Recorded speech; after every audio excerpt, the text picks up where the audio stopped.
I just like to let people know that it is recorded. So just thinking about, things that you want to share and making sure that you're attending to that. But I do like for this chat to be very, very active. And people have found it really helpful to communicate together and share things. So I want it to be an open space for you guys to process some things and talk about things in the lines of self care. And if anything comes up either in the chat during discussion or when I'm doing my presentation, if anything comes up that's makes you feel any kind of way, whether it's like, oh, I'm not sure about that, or wow, this was helpful, it's very important that you communicate that with your therapist, because everybody in here has a therapist or is in the process of getting connected to a therapist. So that's really awesome. That's a really unique component to our community, right? So just use that. You have that tool. Each of you have that tool. My website is selfcare101.net. It's at the bottom of all the slides. And then again, it's posted to the shared file. Thank you, somebody, for posting that. I appreciate that. Okay, so if you have any audio or visual issues, I know it's kind of rainy and gross here, so hopefully I won't have any internet issues. But if you do, or if I do, just sign out and sign back in, or refresh your browser. That usually helps. So I just want to kind of go ahead and let people know that. And if anything happens with me, I'll do the same. I'll just sign out and sign back in. So if there are any issues, that's a really quick fix. It usually works great. Hopefully won't have any of those issues. So we're going to start talking about self-care. We're going to talk about emotional self-care. So if you have been hanging in here with me the past couple weeks, then you'll know we've covered some basis of self-care, from the basics going into different kinds of self-care, different personality types. But I do want you to know that it's okay if you've never been here. They're standalone. So welcome if this is your first Groupinar, if you've never been to one of mine. I like to talk about different subtopics of self-care just to keep stuff fresh and to give different information. So each presentation is a little bit different in my series, but I do review the basics. So don't feel like you can't, pick and choose a la carte. You can come to them. But also I think it can be helpful to follow the flow as well if you really like that. So we're going to talk specifically today about emotional self-care and review some of the basics. So the first thing I'm going to do is tell you a little bit about myself. I saw some people from NC in here. Hello. My name is Amanda, and I am a therapist in North Carolina. I'm currently in Wilmington, North Carolina. I've worked in Raleigh and then Chapel Hill. I saw somebody from the OVX. Some of my family lives out there, so that's really cool to connect with people that are from the same area. And I specialize in helping people manage their anxiety and build healthy self-care practices. So a lot of the work that I do in my practice really started out a lot individually, and I still do a lot of individual work helping people with anxiety, right? And then kind of building in this concept of self-care that, it was and is trendy, and tapping into that and finding out, hey, how can we take this awesome concept that everybody's kind of on board with and put that into helping us with our anxiety, right? So that kind of built. And then with the Groupinar, I love that I can meet different people in different ways, and it's a different kind of connection. So, there's individual therapy where you're meeting one-on-one and getting really in detail, but this is a whole different world of therapeutic intervention where you can connect with others and get a broader spectrum and scope of stuff. So it's been really interesting to kind of transition into that as well. In my practice and in my Groupinars, I practice cognitive behavioral therapy. So that's CBT. Some of you might have heard of that. If you haven't, you don't have to know a lot about it, but cognitive, meaning thoughts, a lot of the work I do is focused on how we think, and how we think affects how we feel, and then how we feel inevitably affects how we act. So you'll see a lot of that in my presentation, working on, hey, what do I think about this? How am I thinking about this? How have I framed this in my head, and how can I change that a little bit to give me a broader perspective and make me feel a little bit better and more motivated? And then solution focused therapy, which is, like it sounds, focusing on the solution, right? So we're in a webinar, and it's important to feel like you can come out of something like this with some tools or with some kind of like goals. And so we're going to look for solutions, right? We're going to look at, okay, here's the issue that we're talking about. How can we put something in place to move in a positive direction and find some solutions? But the biggest kick to that is that you are the expert, right? So solution focused therapy is very specific, that it's not about me giving you a solution. It's about you figuring out solutions from within. Okay. You're the expert in yourself. You know yourself better than anybody else does. Okay. So while we can inspire each other and influence each other, and I may have some tools that might help you with your personal stuff or what you're going through individually, you are the person who designs and creates your interventions of everything that you do in your life and how you take care of yourself. Okay. So I'm not here to tell you, here's what to do, go do it. I'm here to help you figure that out, maybe give you some information and tips and stuff like that that vibe with you. But at the end of the day, this is your experience. Okay. It's really, really important. All right. So we're going to focus this particular grouping on emotional self-care. So if you've been in my other groupinars, we've talked about kind of how what my goal in all of this is to sort of break apart self-care and look at how we've defined it and kind of dig into looking at the basics of it and the frameworks of it. And I think a lot of what has happened with this amazing, awesome trend of self-care is a lot of it has all kind of get muddled together and blended together. And we might not realize like how many different ways there are to take care of ourselves and how many different things we can do to take care of different aspects of our life, right? So if self-care becomes lumped into this one thing that's expensive massage or pampering yourself or even exercising or journaling or any of that stuff, those are all elements of self-care. But I want to look at the other parts of self-care, right? There's more to it than just the what you might think. Okay. So that's important. So we're gonna look at emotional self-care specifically. Okay. And then in the future we'll look at physical and social. We're kind of breaking it down in that manner. And then we're going to look at what are your current emotional needs, talking through that a little bit, and then how can I get these needs met using self-care, right? So how does this work for you? How do these practices match? Like how do you match it up to what I'm going to do to what I need? Okay? So the first thing that I always do in every one of my groupinars, which has really become something I look forward to every Wednesday, is to name 3 things that bring you joy right now. So if you've been here before, you know the drill. Just shout it out. If you've never been here before, or if you've been here before and this is just tough for you, it's okay. This is a question in a groupinar because it's not an easy question all the time. So if you're having trouble finding those things, I encourage you read the chat.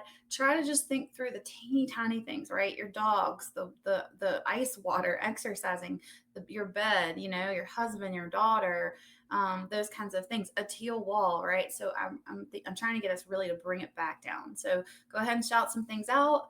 But again, don't shame yourself or worry if this is a tough thing for you. My son, family, cats, my kids, exercise, dogs, pizza, yes, nature, pets, Dyson vacuum. Yo, okay, I'm not gonna go off on a mana tangent, but I could talk for hours about like good vacuums make all the difference.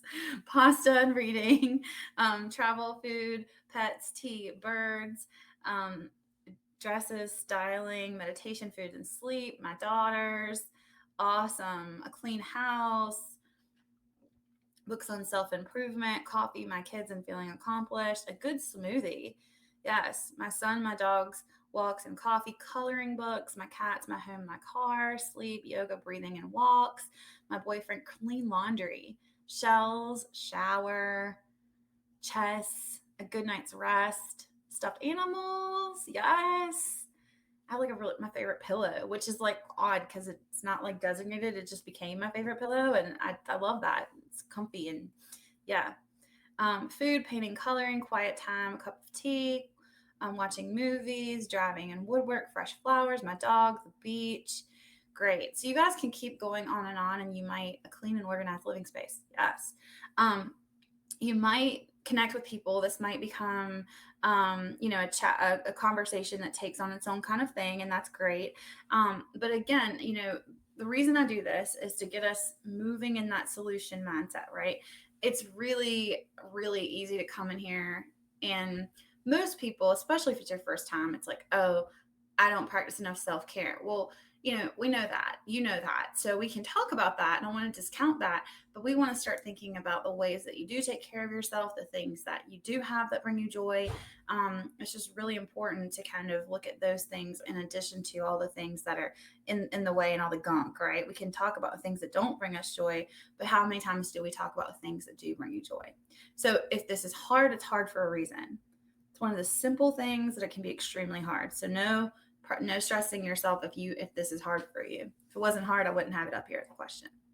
All right. Music. Yes. Ramen. I ate ramen with chopsticks. Yes, it's the best. That is my favorite thing to do. And I actually prefer it, not just because it's inexpensive, but because it's delicious, but it's also inexpensive.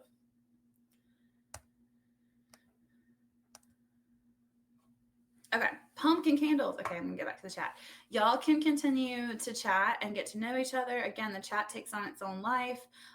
Just encourage you guys to, stay in the mindset of self care. There's no moderators or anything, but it's usually a really active and healthy, happy chat. So you guys keep doing that. I'll come back to the chat at different times and ask other questions that are equally as simply challenging. Okay. So when you break it down, we're reviewing a little bit of the basics. So some of the stuff that we've talked about before. So if you've never been here, this is a review. If you've been here a billion times, this is a review. Okay. This is not stuff, you can't hear this stuff too much. I really believe that. As a cognitive therapist, I can learn the basics of cognitive therapy all day long, because it's just something that just helps to kind of remind us of these things, right? So when you break it down, the word self-care simply means taking care of yourself, right? From like a literal standpoint, self-care, taking care of yourself. Okay. I told you guys a little bit about that. We've kind of put a lot of emphasis on different things. You can expand a definition to mean lots of different things, but at the end of the day, self-care means taking care of yourself. And taking care of yourself is on a huge spectrum, right? It's from doing big, big, big, expensive, awesome, lavish luxury things to doing the simplest things of just taking care of yourself on a daily basis, right? So very, very simple, from like getting out of bed and like maybe brushing your teeth and like just making a day work, self-care, to doing big, awesome, huge, awesome things, going on vacations, those kinds of things. It's on a spectrum. So self-care is something we practice every single day. Every day we practice self-care. Okay. No matter what, even if that's taking a break, even if that's, taking a day off of work or whatever, we take care of ourselves every single day in some teeny, teeny, teeny, tiny way. That doesn't mean we take care of ourselves in all ways, but we do practice self-care every day in some capacity. Okay. Just by breathing, we're giving ourselves air, and that's a automatic response. So just by existing and breathing, we're taking care of ourselves. Okay, so that's important to know, so that you're not so that you're not feeling like, oh, I don't practice self-care if I'm not doing all these big expensive things. You're still practicing self-care just by doing what you need to exist. I have to sneeze. Sorry. Sneezing is self-care too, I guess, in some capacity. Okay. All right. So thank you. All the blessings today. Love it. All right. So we're looking at types of self-care. So this is where we get into what we're going to be focusing on today is emotional self-care. So while self-care is taking care of yourself, there are different ways that you can take care of yourself, and there are different needs that you have, right? So there's this, and we'll get into this more and specifically, but there's an idea that self-care is all just a mental health intervention, and it definitely works and improves your mental health, or I wouldn't be sitting here as a therapist telling you guys that. But taking care of yourself, break it down, it's about lots of other things too. Okay. It's about your emotional health, your physical health, your social health, right? You can pull it down to your spiritual health, financial health, intellectual health, occupational health, right? Some of these may or may not apply to you, or might apply at different times in different situations. But the thing is that, when we do an assessment of our health, really health, that's just the word health is just assessment of our status of where we're at. we can say, okay, maybe I'm doing physically, I'm in check, but like socially, I'm out, right? Maybe I'm on top of a lot of things, but financially, I'm kind of, having some trouble and need to budget, right? Maybe everything is going good, but I need some interventions at work, right? Those kinds of things. Because there's different ways that we can, experience needs.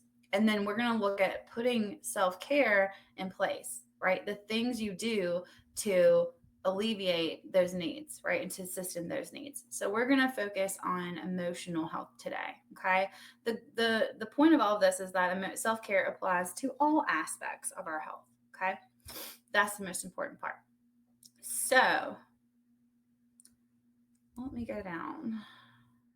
And then also, the way we're going to do this, the way we're going to figure out what self care works for us is we want to build on our strengths, like I was saying earlier, right? We want to lean on ourselves while we can be influenced by others and while we can, get tips and tricks and stuff like that, and that might work and it's worth trying. We are the key to all of this, right? We all have things that we are just innately good at, that we do well, that we enjoy. And the more that you're going to end up enjoying self care, the more you're going to do it and the more you're going to like it and the more you're going to stick to it. Right. So we really should look at trying to make sure that the things we're doing for self care are actually things that we enjoy and things that we like. Okay. That doesn't mean that we don't still do healthy practices that we know are good for us even if we don't like it. But when we're designing a self-care plan, trying to keep that in perspective, because it's gonna make the most sense to stick with the stuff that you like and what works for you. Okay. So rely on past experiences, focus on what's best for you, right? You and your current moment. Self-care is not about pressuring ourselves to be someone else. Okay. And the biggest thing also is to be real with yourself and realistic. Okay. Because if you say that I need a 2-week vacation and I don't have the time, energy, or money for it, then that's an automatic setup for self shame. So, yes, that's great. That would be awesome. But what can I do instead that fits in my lifestyle right now? Right? Put that aside, do that at a time when I have the capacity, but trying to make sure that what you're doing fits in with your lifestyle, your capacity, your obligations, your living situation, all those kinds of things, right? That helps. Yeah. Work smarter, not harder. I'm flipping this because it definitely, at least in my personal life, has that phrase, work smarter, not harder, can have a kind of a negative or like a pressury, pushy kind of connotation. I don't know if anybody else has experienced that before, but this was not necessarily a positive thing for me in my life. It was cutting corners. It was there's a lot to that. It was not necessarily helpful. So I like it because there's a lot to it, but I'm trying to flip it. Okay. So I'm trying to flip it and say, work smarter by recognizing the things that you've got going on so you don't have to work harder at trying to invent them or find them. Right. That's important. Right. Somebody's in the chat says I'm tired of the therapist telling me to volunteer or go get a dog and all of that. Yeah. Okay. So first of all, a little side note on that. So, as a therapist, okay, obviously we want people to find the things that are going to work for them. And it's very, very healthy to get people involved in stuff that they're going to do that's going to like just positively distract them and give them positive energy. The hard thing about it is that a lot of times, we only know what we know that worked for us as humans, or maybe what worked for other people that we counseled. So, we're going to give these ideas, but like they may not be the end all be all. So if I say, hey, you should journal, if journaling's not your thing, that we don't need to keep doing that, right? Journaling is my thing. But that's the idea. It's not necessarily to do this thing specifically. It's to find what is yours, right? Find what is going to work for you. And that it's a hard thing to do. So yeah, so that's where that comes from. But as a therapist, I even feel sometimes that I'm in that position and I feel like I'm being that way, and I'm trying to help people and give people ideas. But it's a hard thing to really navigate. It's just finding what works for you. Okay. And that's what this is all about. So speaking of that, what are your self-care strengths? How do you already take care of yourself?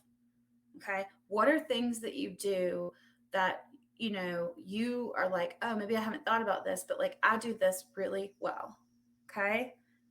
Napping, meditation, facials. It's fine if you can't, if you feel like there's nothing. Again, these are simple, challenging questions, right? But if you can go to wasting time can be somewhat framed as a positive. I mean, like, I know this sounds kind of silly, but sometimes we got to get down to, we do things to take care of ourselves. We can think all day long about the things we don't do, but think about the things you do. Because as a person who is constantly trying to like eat well and like exercise and all of that, like, I forget that, like, yeah, you know what, I have a pretty good sleep routine, like, because that's not something I'm like worrying about, because I've got that on lock.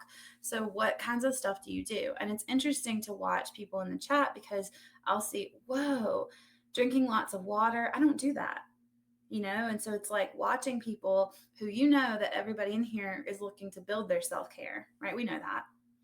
So to see people saying they do some of the stuff that I wish I did is really like interesting, right? It's really interesting to me, knowing that the person who exercises every day probably has some of the same self-care deficits that I do, but they actually exercise. That's my, and maybe I journal and they exercise. Like, it's just interesting to look through that.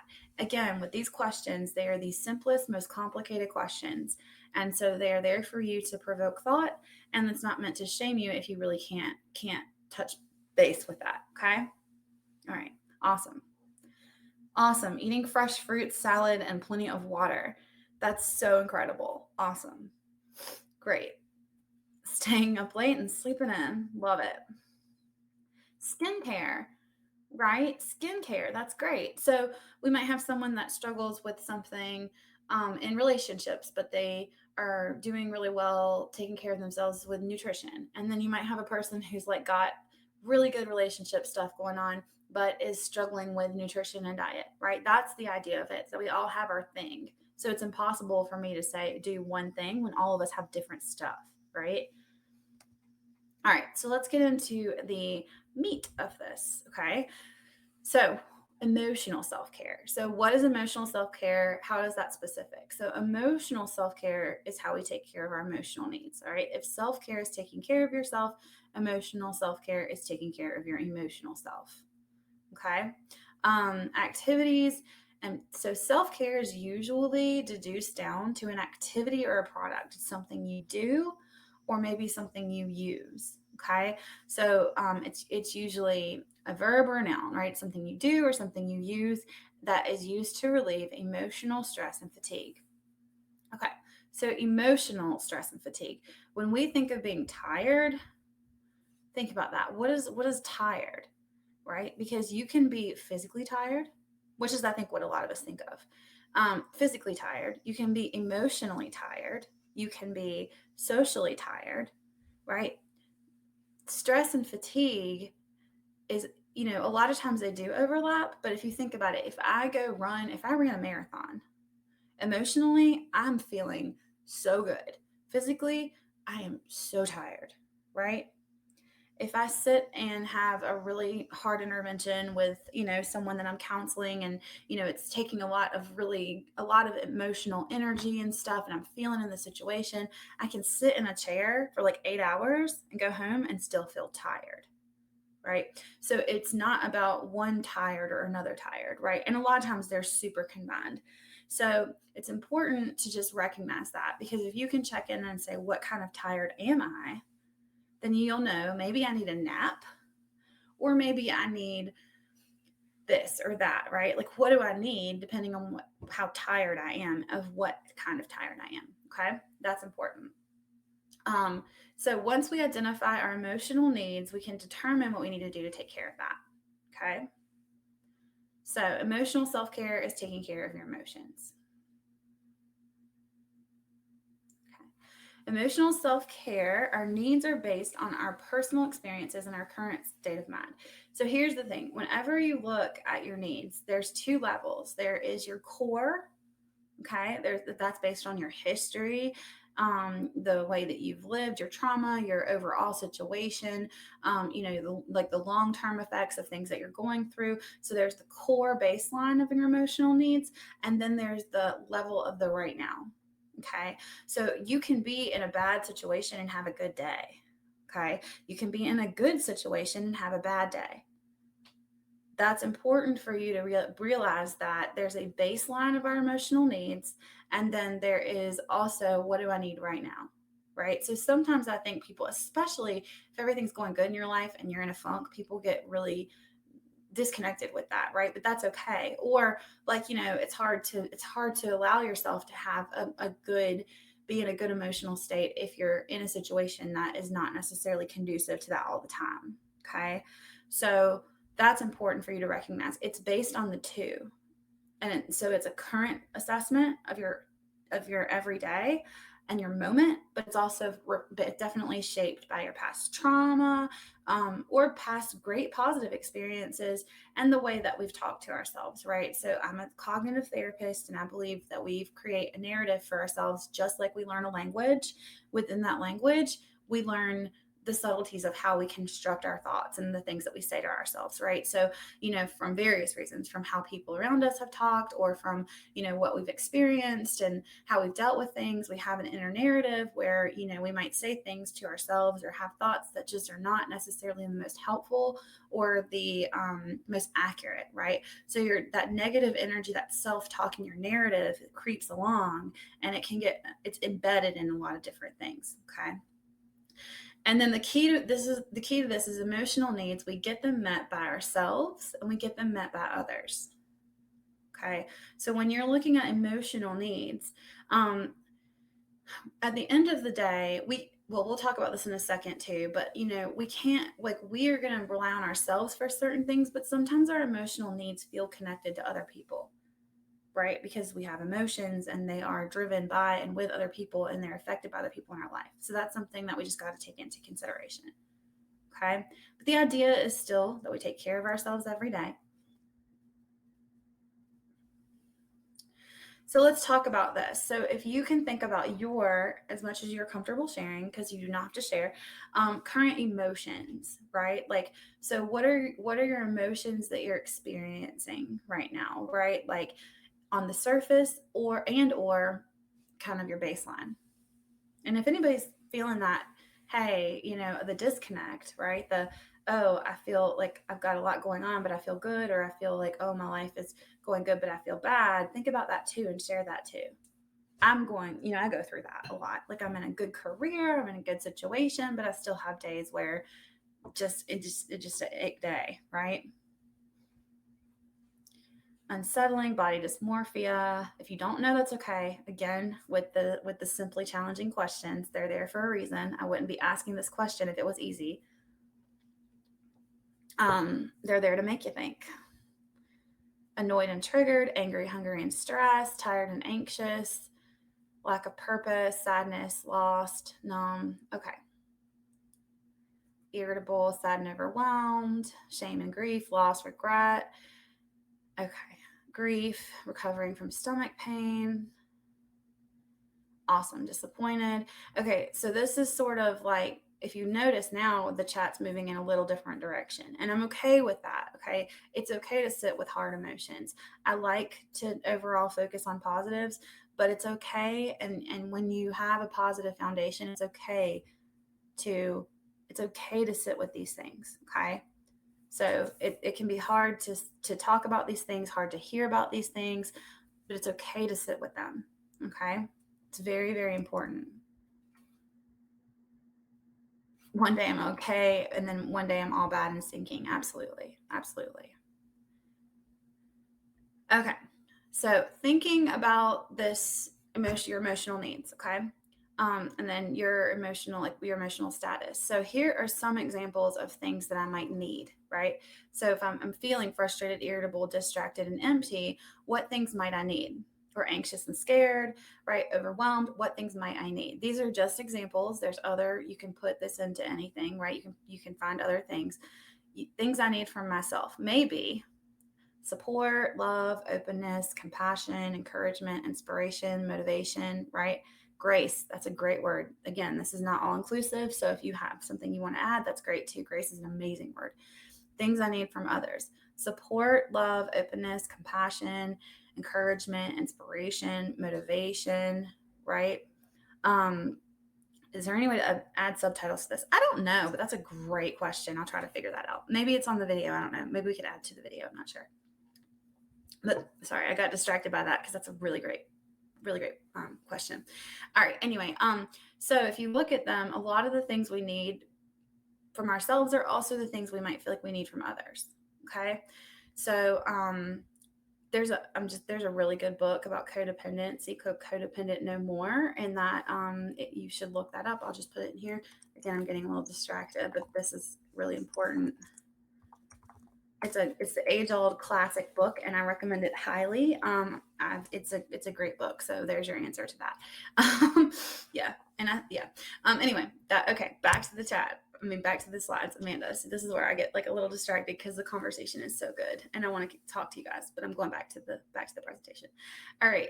So the things I need for myself and the things that you need from others are usually intertwined, right?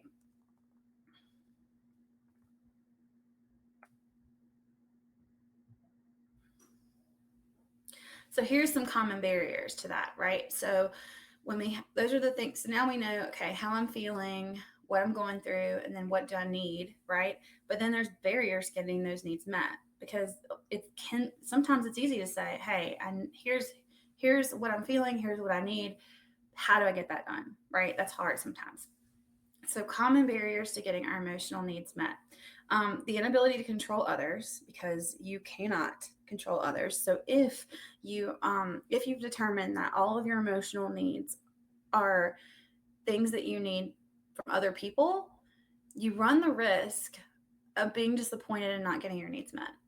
I am not saying to not lean on people, because people can be amazing. Other people can support you, can give you what you need. They have a very big part in this. But when you only focus on other people and you forget to focus on yourself, you always run the risk that the other person may not be able to give you what you need at that time, right? So being able to understand the importance of like balancing that out, okay? Not to say not to lean on them. It's just that you can't determine if they're going to be able to give you that or not. Okay. So making sure that just as much as you're looking for compassion from other people, that you're realizing that at the end of the day, I also need to be trying to provide it to myself. Okay. Because you can control that. All right. It's important. So negative self-talk and our core beliefs can get in the way of getting our needs met. Our patterns of learned behavior. We've learned how to do the things we've done. It takes a lot to unlearn it. It's not something that you can do in a day. You've got kind of your baseline of how you do things and all that. It was a little nice little break where I flipped my computer. And self-sabotage and self-shame, right? Like when we self-sabotage ourselves and when we self-shame ourselves. Okay. Those are some barriers that get in the way. So let me ask you this. What are your current emotional needs, right? You said what your emotional state was and what what you were feeling. What are your tangible needs? Is there anything you can concretely say? Even reflecting back on this slide, what's something that you need specifically? Okay. Validation. Right. So if I feel angry, then I might want validation, right? If I feel, irritated, then I might want a break or some break from stuff, right? That's what you're looking at. How do I feel? And then what do I need? They're two different things. Feelings and needs are a little different, right? So I feel empty. So I need love, right? That's important because your feeling is just an indication of how you're going to get the need met that you have, right? So it's just important for you to recognize this. Need motivation. I need to be heard. And then once you find that, then you look at, okay, do I, how can I get this from myself? And then how can I, get this from other people too? Like they're my go-tos. And again, I'm not saying we need to be in this alone, because when I need validation, I know if I call her 2 times, I don't care what she's doing, she's going to answer the phone.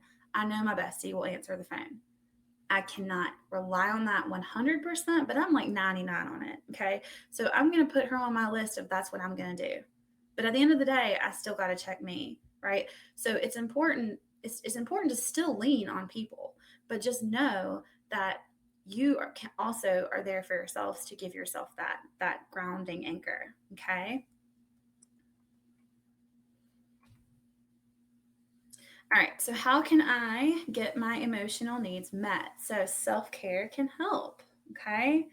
Um, so the questions you want to ask yourself when you're in this situation. Okay. This is all about, again, you're coming out of this with a solution, but I'm not giving you the answers to these things. These are questions you ask yourself when you're in this situation. You ask yourself, how am I feeling? What do I need? Okay. And then ask yourself, what do I need to help get these needs met, right? Like, what do you need to help nurture your needs?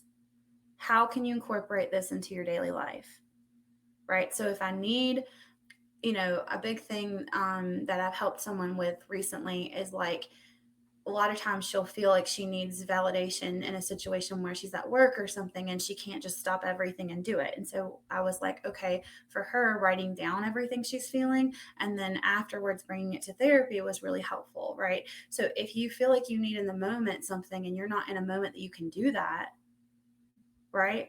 This is all the time. Like, okay, I don't know about everywhere else in the world, but at least in North Carolina, therapists help kids figure out what helps them calm down. Okay. And a lot of people, it's playing basketball or sports or something like that. Playing basketball is like go to. Okay. So you're a 15-year-old kid, your therapist and you decide basketball, whenever I get stressed out, I'm gonna go play basketball. Awesome, cool, works for me. I go to school, I'm upset in math class, I can't go play basketball, right? So figuring out, making sure it works. When it works, basketball is awesome. But when I worked in a school, I've had kids and I'm like, oh, I was a therapist who told the kids to play basketball. And now I'm the school counselor who tells them you can't skip class to play basketball. Whoa, all right, right? So you've got to figure out, is this something I can do? Right. So maybe if you're at home, you have more time to do things. You can take a bath when you're at home, maybe, but you can't do that in the middle of the day at work. So being able to say, okay, different environments that I'm in, how am I going to incorporate something, into my daily life? Right. So how am I going to, have a cup of coffee in the morning, have a cup of tea at work, be really intentional about something I'm doing, take a walk around the block when I can't, take a hike, right? Those kinds of things. That's very important. And then what has helped you get your emotional needs met in the past, right? What has worked in the past, this is very based on solution focused. What's helped us in the past typically helps us again, okay? So, kindergarten counseling, think about when you were little or when you were, what was your go to, right? Were you the kid who wanted to go out and run? Or were you the kid who needed to take a nap with a comfy plush toy? Or were you the kid who needed to do an art project, right? Whatever that was, because I'm going to tell you, I was not the kid that was going for a run when I was stressed. I was coloring on my walls. So, when I'm an adult, doing arts and crafts is like such a thing for me, right? It's not exactly the same, but we want to go in that. Let's see a question. How can we not let what has helped us in the past become a crutch to stepping out a bit more?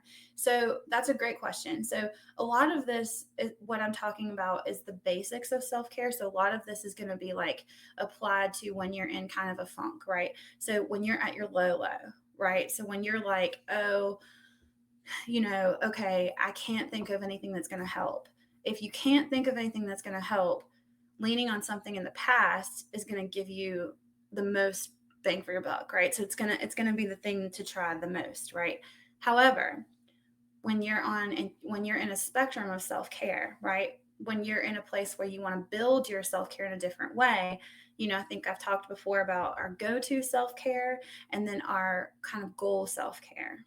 Okay.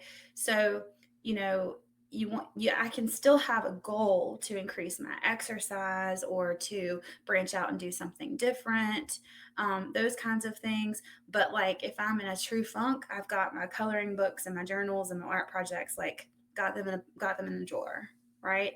That's the difference, because sometimes you're in a place that you're inspired and you want to grow, and sometimes you're in a place that you just need to stabilize. Okay. That's important. And making sure that when you took care of the things you did in the past, making sure you're thinking about things that were positive, because there's lots of things we might have done in the past that helped us get through things that were not necessarily helpful. I'm thinking, just in general, what kinds of, if you were here for personality type, right? What's your category when you're like, what's your go-to category? Okay. Is it, creative stuff? Is it physical stuff? Is it, getting immersed in some kind of a learning thing? Is it reading? Like, what's that?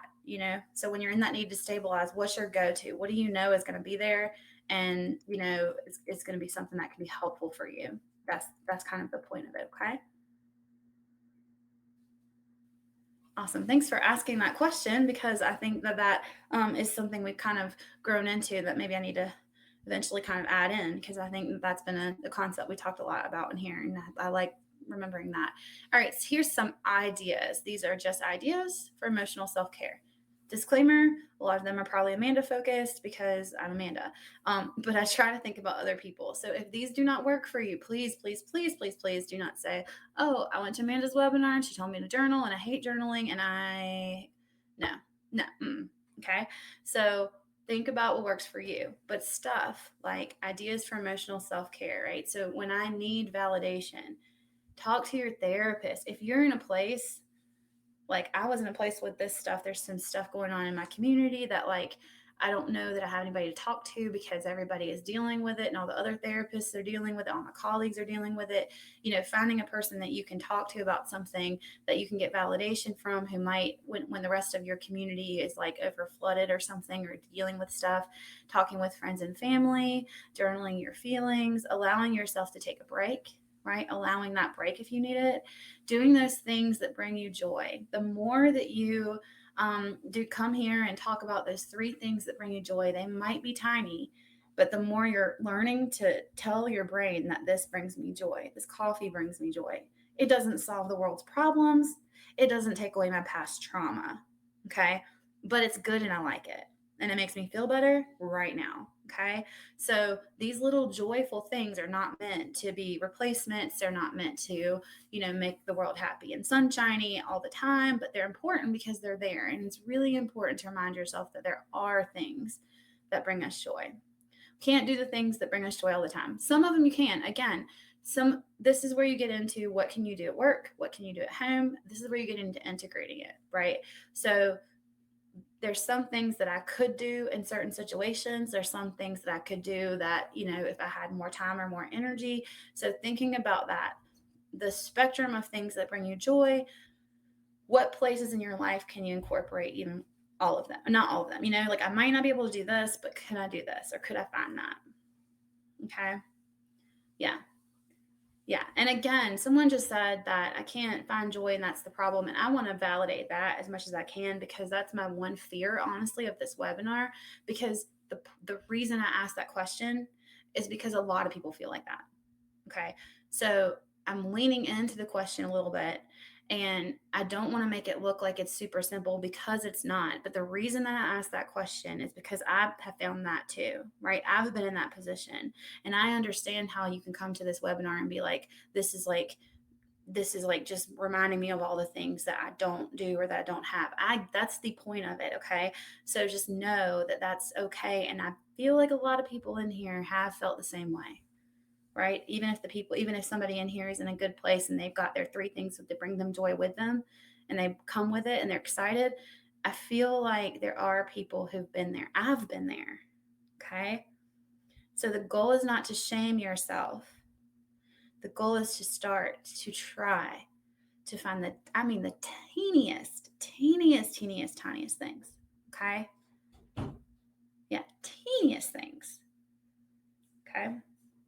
Awesome. So that's really important. And again, that's one thing. That's the reason I said that at the beginning, because that's a real thing. It's a real thing. Okay. So how are you guys going to attend to your emotional needs on whatever spectrum that's in? Okay. How are you, like, this week going forward, right? Like, how are you guys going to do that? And maybe think about where you are first and think about, like, again, if you're at the place where nothing brings you joy, then I wouldn't say to try to do something big and grand, right? I would say, okay, where am I right now? Do I have the capacity and energy, time, money, resources to do big things? Or do I need to just do something little? It's okay. Quit my job. Okay. Okay. Maybe start journaling. Yes. Yes. Looking for a new job. Yell at myself. Ask for help around the house. Make an end table. That sounds cool. There's a creative person. Go to therapy. Open an art shop. Craft. Travel. Journaling. Art journaling. Taking walks. Right? Start crafting, recycling, making the bed, therapy. Yes, therapy, getting a new job, setting goals, finding a hobby. Some of you, the answer to this may be to, and I did a TikTok about this that has not posted yet, but it'll one day be on BetterHelp's TikTok, that sometimes, like, your emotional self-care is to actually just, like, not pressure yourself to do emotional self-care, right? Sometimes it's like, I don't need to do all this extra stuff. Like, sometimes it's like, no, I don't need to volunteer and get a dog. Like, no, like, that's exactly what I don't need to do, right? And that's okay. So when I ask you this question, you can come up with all these great things. And if you're in a good place, that's awesome. But if it's, I need to just, like, not pressure myself to do self care and just, like, live life and just kind of, like, get through the day, that's okay too. Right? That's okay too. Make the bed, snuggle kitties. Yes. So the TikTok is BetterHelp. Like, it's the at BetterHelp is the handle. And there's a lot of therapists on there too. But I've sent them a couple. They just post whenever. So a lot of mine are all going to be self-care related. And they will be posted, but there's a lot, like, I think Joy's on there, some other group and art facilitators are on there. They've got lots of amazing, awesome things. So check that out. It's really great. It's awesome. Like, I love that. And a lot of my stuff is self-care based, and a lot of the stuff comes from these webinars and the questions that we have. So hopefully we'll build more. There's not a lot yet, but it'll be building.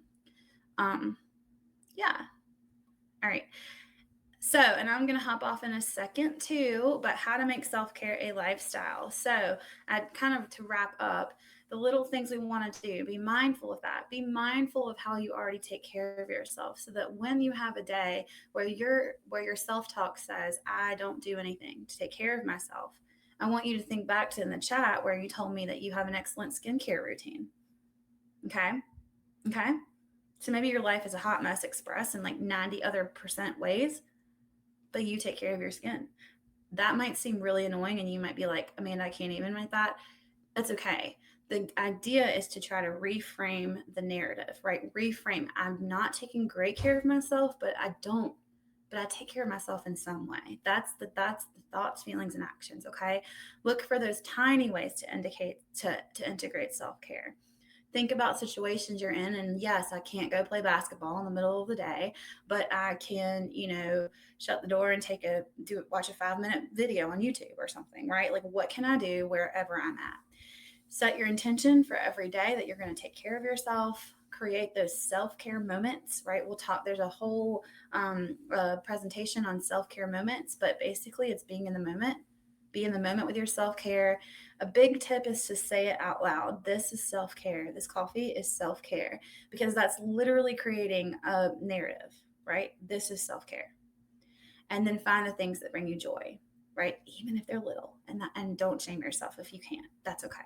And then remember that you are the expert in yourself and your healing. Okay? Awesome. All right. So we're wrapping up. Thank you guys for coming and hanging out. And this is the flow. Okay. So we talked about emotional self-care today. We will talk about physical self-care, social self-care the next couple weeks, and then embracing the self-care moment.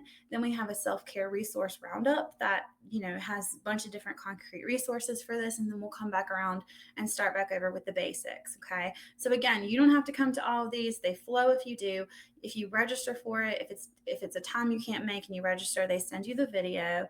And then all of my slides are on selfcare101.net. So you can also go there and check out the slides, review some of the other ones, and then flow back. They will be on the same day and time, unless there's something that comes up. I pretty much have been doing this for a while and I like this time. So if I have to change something up, just especially sometimes there's crisis or something like that. So just hang in there. But generally speaking, it'll be the same time every day, whatever time that is for you.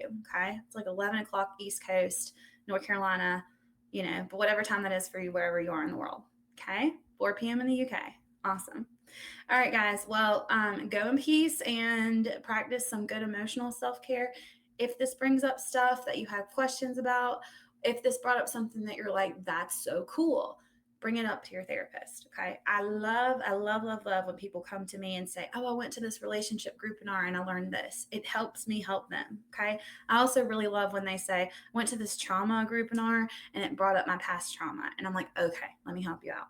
Okay. So wherever you are, that's your that's where you can do some of the work. And if you're getting connected to it, to therapy, if you're getting connected in that process, just hang tight, because everybody in here has a therapist or is getting connected.